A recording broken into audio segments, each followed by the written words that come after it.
Hi guys, we are in the middle of the discussion of Arthashastra and today we will discuss the Ashramas and the Ascetics. So we are not exactly, we haven't yet entered the sections which are directly written by Chanakya himself. We are still reading the brief gists first explained by the translator of this version of Arthashastra.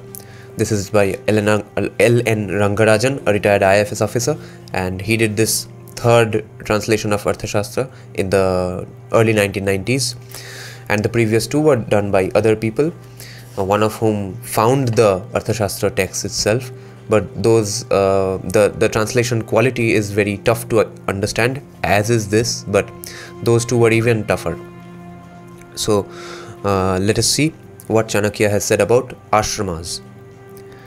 An integral part of the Varna order was the system of ashramas, or the 4 stages of life described for every Arya.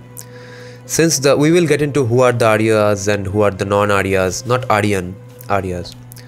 Since the dharma for each ashrama is the concern of Dharma Shastras, the Arthashastra deals only with a few aspects relevant to maintenance of social order. On Brahmacharya, the student phase, respect for the Guru is emphasized throughout.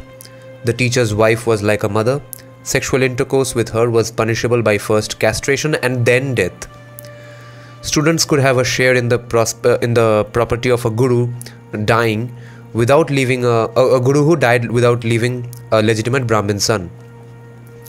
The law relating to grihasthas or householders will be found in the sections on marital life, which we will get to in future, and inheritance. Since the dharma of a householder was to sacrifice his own pleasures for the sake of those dependent on him, abandoning a dependent without due cause was a serious offense. Examples given are father abandoning a son, a husband abandoning his wife, a brother abandoning his sister, a maternal uncle abandoning his nephew, and a guru abandoning his pupil. In this context, we may note the special role of the maternal uncle as a protector and almost a second father. Consequently, sexual relations with the wife of the maternal uncle was treated as incest and punished accordingly. We will get to all these details in later videos.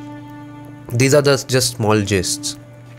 Vanaprasthas, or forest recluses, were allotted parts of forest for their habitation and could take salt for free of charge for their own consumption.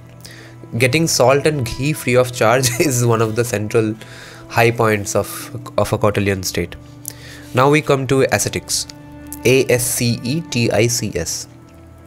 Ascetics, called by various names in the text as Sannyasin, Tapasvin, Pravrajita, Parivrajaka, etc., were a familiar sight on the social scene. There were men and women ascetics, Aryas, and those belonging to other sects. Though often equated with Brahmins, they could have originally belonged to any Varna. That is what's important. There were even non-Arya ascetics, which we will get to in the next video.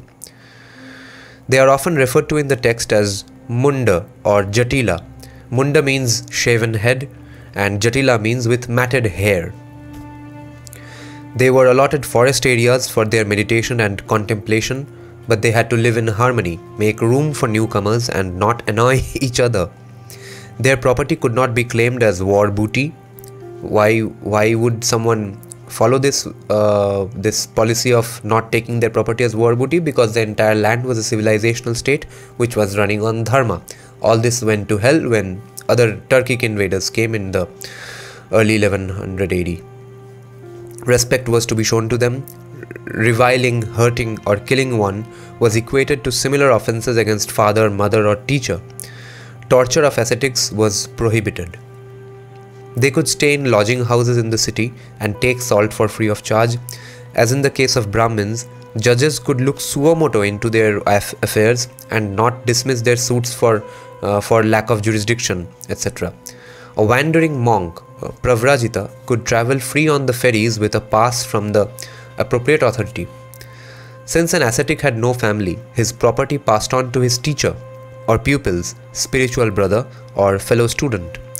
The theft of their property is mentioned as a separate crime, meriting a hefty fine. The wife of a man who became a Pravrajita had the same rights of remarriage as if the man had died or gone on a long journey. Remarriage in Kautilyan society.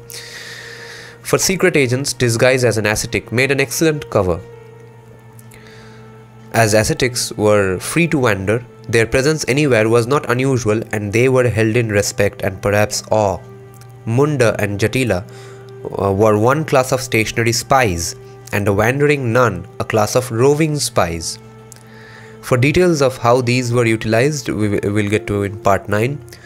Because spies adopted this disguise, ascetics were also suspect, because everyone thinks them to be spies. Anyone found wandering at night dressed as a monk was arrested.